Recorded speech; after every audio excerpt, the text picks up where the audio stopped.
Hello students, सो आज हम देखेंगे reaction of metals with water. ठीक है, जो सेकेंड प्रॉपर्टी है, सेकेंड केमिकल प्रॉपर्टी है मेटल्स की, केमिकल प्रॉपर्टीज ऑफ मेटल्स। तो इसमें सेकेंड प्रॉपर्टी है reaction of metals with water. ठीक है। अब स्टूडेंट्स, जो मेटल्स रहते हैं बेस्ड ऑन देयर रिएक्टिविटी, कुछ मेटल्स जो है वो डायरेक्टली वाटर के साथ रिएक्ट करते हैं, आइदर लाइक हॉट और कोल्ड वाटर, और वो रिएक्ट करके फॉर्म करते हैं वहां पर मेटल हाइड्रोक्साइड, एक्वस फॉर्म में, एंड साथ ही साथ वहां पे रिलीज होती है हाइड्रोजन गैस। ठीक है, H2 गैस जो है वहां पे वो फॉर्म करते हैं। ठीक है, ये तब जब मेटल्स जो है वो लिक्विड वाटर के साथ रिएक्ट करते हैं। ओके, लिक्विड वाटर के साथ रिएक्ट करेंगे, ये लिक्विड रहेगा, ये लिक्विड फॉर्म में रहेगा। ठीक है, और आइदर लाइक हॉट और कोल्ड, वो हॉट भी रह सकता है, कोल्ड भी रह सकता है, और वो फॉर्म करते हैं वहां पे मेटल हाइड्रोक्साइड, और उसके साथ साथ रिलीज करेंगे हाइड्रोजन गैस। वेयरएज कुछ मेटल्स जो है वो रिएक्ट करते हैं स्टीम के साथ। ठीक है, स्टीम मतलब वाफ। ठीक है, तो वाफ रहती है वो, और वो फॉर्म करेगा वहां पे metal oxide and hydrogen gas. ठीक है, फॉर्म करेगा वहां पे मेटल ऑक्साइड, और उसके साथ साथ वहां पे रिलीज होगी क्या, हाइड्रोजन गैस। ठीक है, सो यहाँ पे हम स्टूडेंट्स जो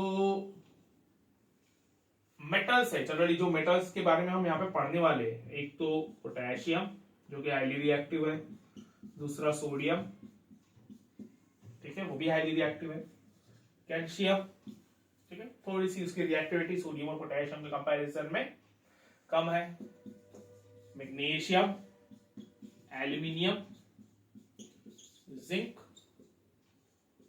एंड आयरन। ठीक है, ओके, तो ये जो 7 मेटल्स हैं इनकी हम रिएक्टिविटी देखेंगे विद वाटर। ठीक है, उसमें से कुछ कोल्ड वाटर के साथ रिएक्ट करेंगे, कुछ हॉट वाटर के साथ रिएक्ट करते हैं, कुछ स्टीम के साथ रिएक्ट करते हैं। ठीक है, जैसे हम सोडियम पोटेशियम सोडियम और कैल्शियम की बात करें तो ये जनरली कोल्ड वाटर के साथ रिएक्ट करते हैं। मैग्नीशियम जो है वो हॉट वाटर और स्टीम के साथ रिएक्ट करता है, और एल्यूमिनियम, जिंक और Fe जो है वो सिर्फ और सिर्फ स्टीम के साथ ही रिएक्ट करते हैं। डिपेंड करता है उनकी रिएक्टिविटी कैसे है, बेस्ड ऑन देयर रिएक्टिविटी वहां पे इनका नेचर जो है वो शो होता है, इनकी रिएक्टिविटी जो है वो डिसाइड होती है विद द वाटर। ठीक है, चलो सो स्टार्ट करते हैं। सबसे पहले रिएक्शन वैसे बहुत ही सिंपल है, सिंपली हमें क्या करना है, मेटल को रिएक्ट करना है स्टीम या फिर कोल्ड और हॉट वाटर के साथ, और उनका रिस्पेक्टिव ऑक्साइड या हाइड्रोक्साइड जो है वो फॉर्म करना है। ठीक है, तो सबसे पहले पोटेशियम सॉलिड जब वो वाटर के साथ कांटेक्ट में आता है, कोल्ड वाटर, ठीक है, उसकी रिएक्टिविटी कोल्ड वाटर के साथ ही सबसे ज्यादा है। ठीक है, क्योंकि वो खुद बहुत ज्यादा रिएक्टिव है, तो वो विग्रस रिएक्शन शो करता है वहां पे। विग्रस रिएक्शन का मतलब ये होता है बहुत फास्ट रिएक्शन वहां पे वो शो करता है, और बहुत ज्यादा अमाउंट में वहां पे हीट एनर्जी भी रिलीज होती है, एक्सोथर्मिक, हाईली एक्सोथर्मिक रिएक्शन जो है वो रहती है। ठीक है, और वहां पे ब्लास्ट भी होता है, इसलिए रिएक्शन बहुत केयरफुली करना पड़ता है वहां पर। ठीक है, water is cold to form potassium hydroxide KOH in the aqueous form plus hydrogen gas, और उसके साथ साथ वहां पे रिलीज होती है हीट एनर्जी। ठीक है, पोटेशियम हाइड्रोक्साइड, ठीक है, हाइड्रोजन गैस। ठीक है, क्लियर। बैलेंस कर देते हैं रिएक्शन को। यहाँ पे 2 हाइड्रोजन है, यहाँ पे 3, so multiplied by 2 2 2 ऑक्सीजन, यहाँ पर ये 2 हो गया, ठीक है, और यहाँ पे ये 2, ठीक है, 2 पोटेशियम, 4 हाइड्रोजन, 2 और 4 हाइड्रोजन, ये 2 ऑक्सीजन, 2 ऑक्सीजन, ठीक है, done. So this is how potassium reacts with the cold water. Similarly sodium की बात करें, सेम रिएक्शन होगी, सोडियम सॉलिड, क्योंकि उसकी भी बहुत ज्यादा रिएक्टिविटी है। So reaction, sodium solid form में वहां पे रिएक्ट करेगा पानी के साथ कोल्ड वाटर, ठीक है, तो फॉर्म सोडियम हाइड्रोक्साइड, जैसे यहाँ पे पोटेशियम हाइड्रोक्साइड, यहाँ पे रहेगा सोडियम हाइड्रोक्साइड, और साथ ही साथ वहां पे हाइड्रोजन गैस के साथ साथ हीट एनर्जी रिलीज होगी, ठीक है, सोडियम हाइड्रोक्साइड, ठीक है, हाइड्रोजन गैस, ठीक है, ओके। रिएक्शन को बैलेंस करते हैं, सेम तरीके से बैलेंस करेंगे, ठीक है, यहाँ पर ये 2 से मल्टीप्लाई किया, 2 2 are 4, और यहाँ पे ये 2, ये 2, ठीक है, सेम उसी वजह से जनरली सोडियम और पोटेशियम की जो मैटर रहता है रिएक्शन का वो सेम ही चलता है, ऑलमोस्ट सेम रिएक्टिविटी रहने की वजह से, ठीक है। So this is the reactivity of sodium and potassium with the water. Next,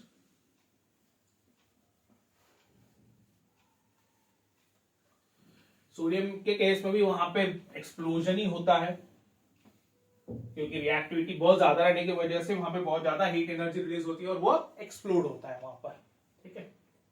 next है कैल्शियम के साथ रिएक्शन। अब कैल्शियम जो है उसकी रिएक्टिविटी थोड़ी सी कम है, सो करता है वो भी रिएक्शन वाटर के साथ, कोल्ड वाटर के साथ ही करेगा, कोल्ड वाटर विद कैल्शियम, ठीक है, और वो फॉर्म करेगा कैल्शियम हाइड्रोक्साइड, ठीक है, इट फॉर्म्स कैल्शियम हाइड्रोक्साइड, ठीक है, और साथ ही साथ वो रिलीज करेगा हाइड्रोजन गैस, ठीक है। इसकी रिएक्टिविटी कम रहने की वजह से बहुत ज्यादा अमाउंट में हीट एनर्जी जो है वो रिलीज नहीं होती, थोड़ी बहुत हो जाती है बट बहुत ज्यादा नहीं होती, एक्सप्लोजन वाला नहीं होता है वहां पे, ठीक है, hydrogen gas, okay, clear. Reaction को पहले बैलेंस कर लेते हैं अपन, इसको 2 से मल्टीप्लाई करेंगे तो रिएक्शन बैलेंस हो जाएंगी, 2 2 are 4 हाइड्रोजन, यहाँ पे ये 2 और ये 2 हाइड्रोजन हो गए, ऑक्सीजन यहाँ पे 2 हो गए, यहाँ पे 2 हो गए, कैल्शियम एक, ठीक है। नाउ स्टूडेंट्स, यहाँ पे खास बात ये है कि यहाँ पर जो कैल्शियम हाइड्रोक्साइड है CaOH/2 जो फॉर्म होता है तो इट फ्लोट्स, ठीक है, वो कंटेनर में फ्लोट होता है, जो मीडियम रहता है, floats in the medium, in the liquid medium में बोलूंगा, लिक्विड क्योंकि हमने यहाँ पे वाटर लिया है, मीडियम हमारा वाटर ही है, तो लिक्विड मीडियम में वो फ्लोट होता है, ठीक है। ऐसा हमने पिछले 2 रिएक्शंस में नहीं देखा, यहाँ पे देखने को मिलता है कि वो कैल्शियम हाइड्रोक्साइड जो फॉर्म होता है वो फ्लोट होता है। अब ऐसा क्यों?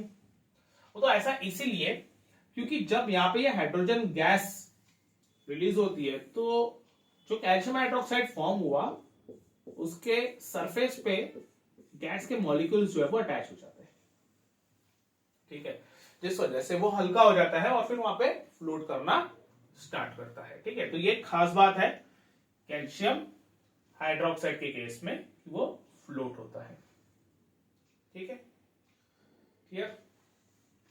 नेक्स्ट, उसके बाद मैग्नीशियम, मैग्नीशियम जो है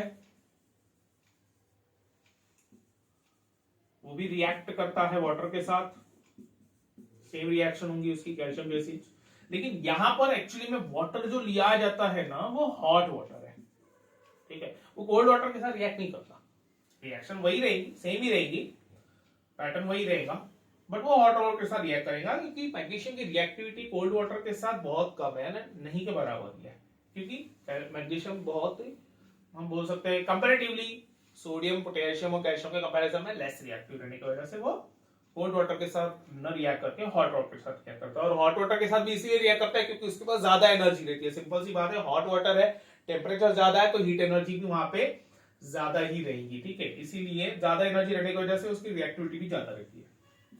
बाकी तो वैसे ही रहेगा। कैल्शियम सॉरी मैग्नीशियम वाटर के साथ रिएक्ट करके मैग्नीशियम हाइड्रोक्साइड बनाएगा और हाइड्रोजन गैस जो है वो रिलीज करेगा, मैग्नीशियम हाइड्रोक्साइड। ठीक है, और ये है हाइड्रोजन गैस, हाइड्रोजन गैस। ठीक है, ट्वाइस।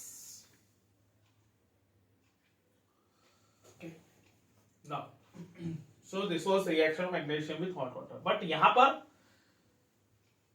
इसमें चेंज क्या है, इसकी स्पेशलिटी क्या है, इसकी खास बात यह है, ये है कि जो मैग्नीशियम है वो स्टीम के साथ भी रिएक्ट करता है। ठीक है, स्टीम, जैसे मैंने पहले ही बताया वाफ। ठीक है, वो स्टीम के साथ भी वहां पे रिएक्ट करेगा। ओके, और स्टीम के साथ रिएक्ट करने के बाद वो फॉर्म करता है magnesium oxide and releases hydrogen gas. ठीक है, मैग्नीशियम ऑक्साइड और हाइड्रोजन गैस का वो फॉर्मेशन करेगा। ठीक है, ओके।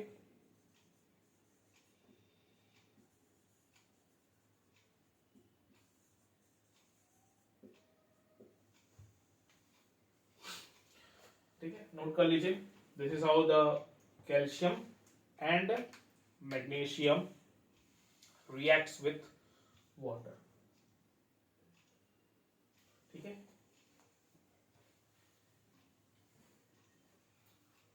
नेक्स्ट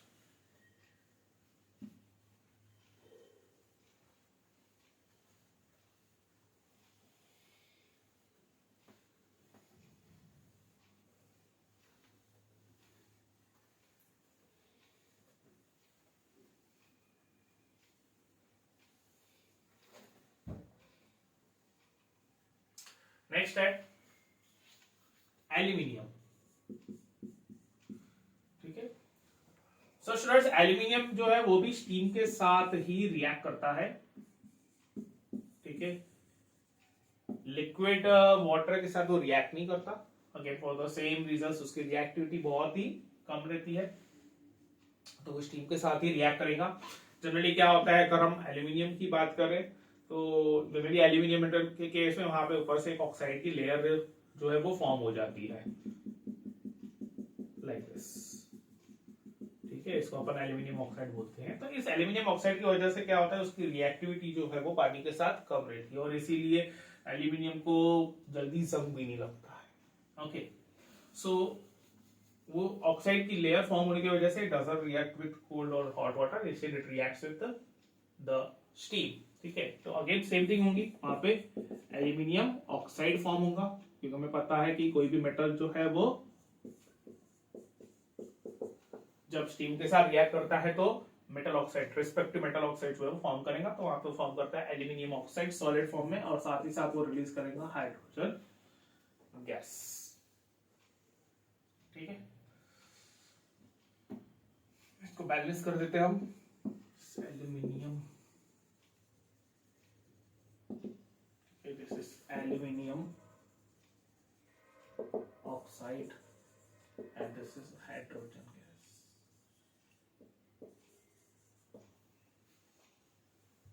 ठीक है, ये तीन ऑक्सीजन है, यहाँ पे एक की है, सपोज इसको अपन ने 3 से मल्टीप्लाई कर लिया। ठीक है, 3 2 6, यहाँ पर भी 3 से मल्टीप्लाई करना पड़ेगा, यहाँ पे 2 एल्यूमिनियम है, so this will be 2। Okay, next zinc. Zinc reacts with steam to form zinc oxide and hydrogen gas। ठीक है, अगेन सेम थिंग, ऑक्साइड का वहां पे फॉर्मेशन हो रहा है, जिंक की रिएक्टिविटी बहुत कम है, मॉडरेटली रिएक्टिव है, इसलिए वो स्टीम के साथ ही रिएक्ट करेगा, कोल्ड और हॉट वाटर के साथ रिएक्ट नहीं करेगा, रिस्पेक्टिव ऑक्साइड बनाएगा वो और उसके साथ साथ रिलीज करेगा वो हाइड्रोजन गैस। ठीक है, रिएक्शन पूरी तरीके से बैलेंस्ड है।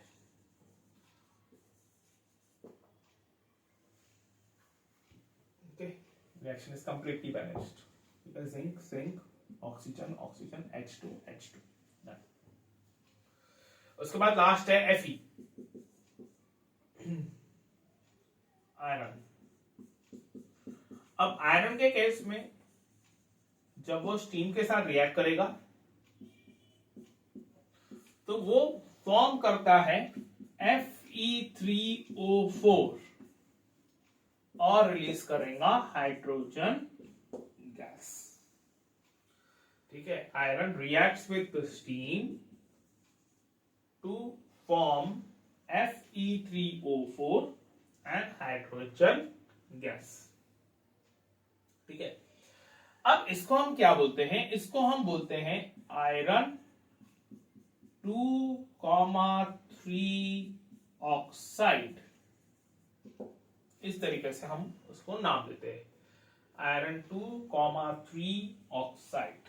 अब इसका मीनिंग क्या हुआ?